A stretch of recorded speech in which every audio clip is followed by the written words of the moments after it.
Bonjour à toutes et à tous, merci de nous rejoindre sur la télévision catholique. Au sommaire de cette édition, rentrée académique 2021-2022 au Centre de recherche et d'action pour la paix CERAP.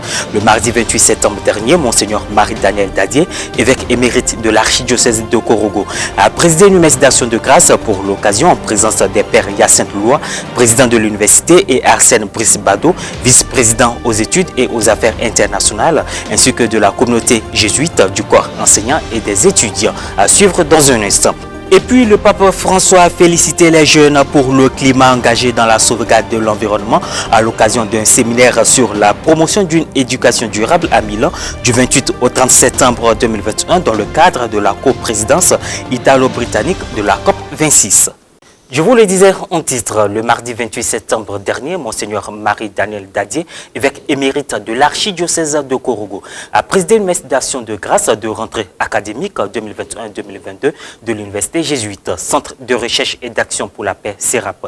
Cette bénédiction s'est faite en présence des pères Hyacinthe Loua, président de l'université, Arsène Brice-Bado, vice-président aux études et aux affaires internationales, puis de la communauté jésuite du corps enseignant et des étudiants. Reportage Frédéric Monet, Morel-Poti. Confié au Seigneur toute l'année scolaire 2021-2022 et lui dit merci pour tous ses bienfaits à travers une messe d'action de grâce. Tel était l'objectif des responsables du Centre de recherche et d'action pour la paix CERAP. Elle a été présidée par Monseigneur Marie-Daniel Dadié, évêque émérite de l'archidiocèse de Korogo, avec à ses côtés ses confrères dans le sacerdoce ministériel, les pères Hyacinthe Loua et Arsène Brice-Bado, respectivement président de l'université jésuite et vice-président aux études et aux affaires internationales. Étaient également présents la communauté jésuite, le corps enseignant, les étudiants et leurs parents. En cette année dédiée à Saint Ignace de Loyola et Saint François Xavier, dans son homélie, Monseigneur Marie-Daniel Dadié a marqué un point sur la vie des deux saints. À cette fête de rentrée, je vous en remercie infiniment. Le témoignage que nous a laissé ces deux personnages, Ignace de Loyola et François Xavier, sont très éloquents et édifiants. Ignace de Loyola, dans la prière qu'il adressait si souvent au Christ, disait « Que je te connaisse, Seigneur, intimement pour t'aimer plus ardemment et de te suivre avec plus d'empressement.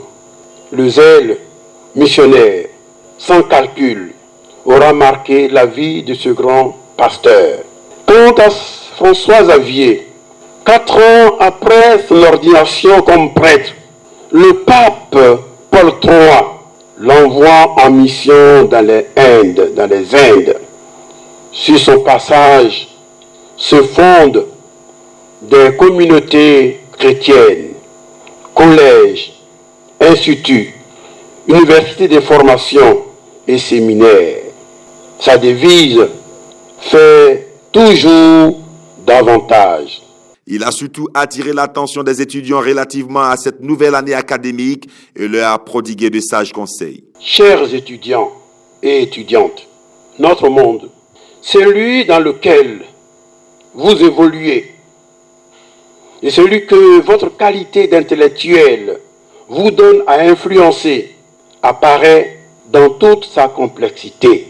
Des problèmes urgents se posent pour les adultes sollicités dans tous les sens.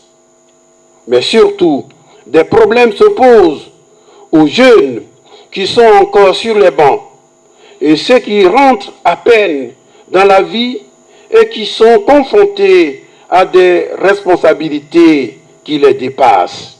Or, c'est cette jeunesse que vous représentez vous-même et dont vous assumez l'avenir. Jean-Paul II avait rassemblé plus de 200 000 jeunes Ivoiriens et Ivoiriennes. Et c'est là qu'il a tenu ce beau discours. Il disait, en s'adressant aux jeunes, « Vous avez en effet des obligations vis-à-vis de la communauté nationale. Les générations passées vous portent invisiblement. Ce sont elles qui vous ont permis d'accéder à des études et à une culture destinée à faire de vous les cadres et futurs cadres d'une nation jeune, c'est-à-dire la Côte d'Ivoire. Le père Hyacinthe Louard, président de l'université jésuite CERAP, a quant à lui remercié le célébrant pour sa présence et sa disponibilité à soutenir la mission des jésuites. Merci, parce que vous avez toujours été proche de nous, j'ai dit nous jésuites. Je me souviens encore, en 2006, nous nous sommes rencontrés. À ce moment, j'étais le vice-supérieur de la communauté et vous m'avez apporté votre secours dans une situation difficile.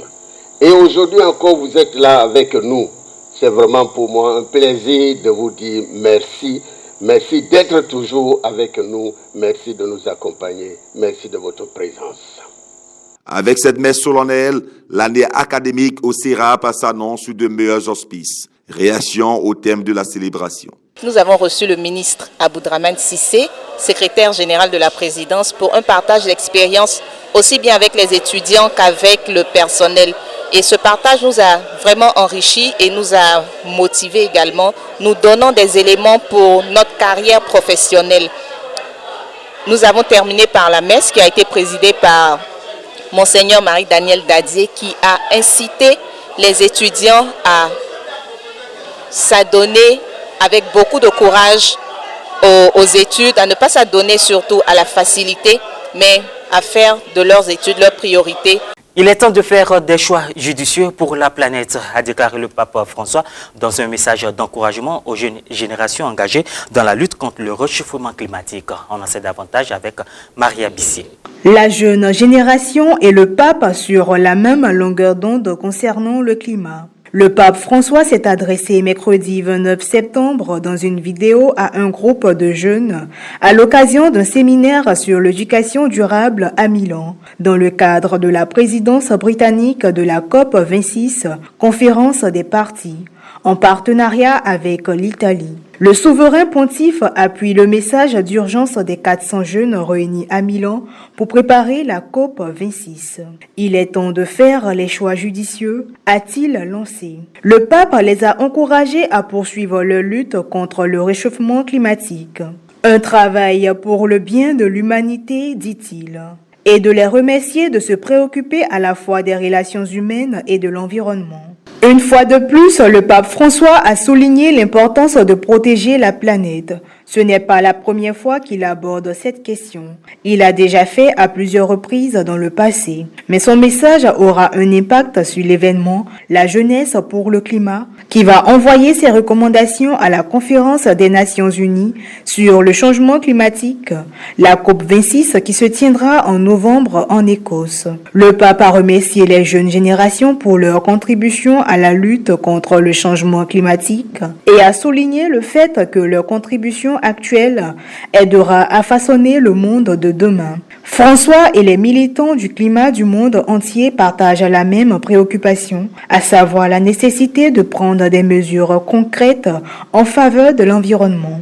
En 2015, le pape François a rédigé une importante encyclique sur la protection de l'environnement, dans laquelle il préconise l'élimination progressive des combustibles fossiles pour lutter contre le réchauffement climatique. Ce document a eu un impact important sur la signature de l'accord de Paris lors de la COP21 la même année. En 2019, le pape François a rencontré Greta Thunberg. Il a remercié d'avoir défendu le climat et l'a encouragé à poursuivre son combat. Le pape François prévoit de se rendre à Glasgow pour la COP26. Et voilà, c'est la fin de cette édition. Merci de l'avoir suivi. Merci de rester sur la télévision catholique Ecclesia TV.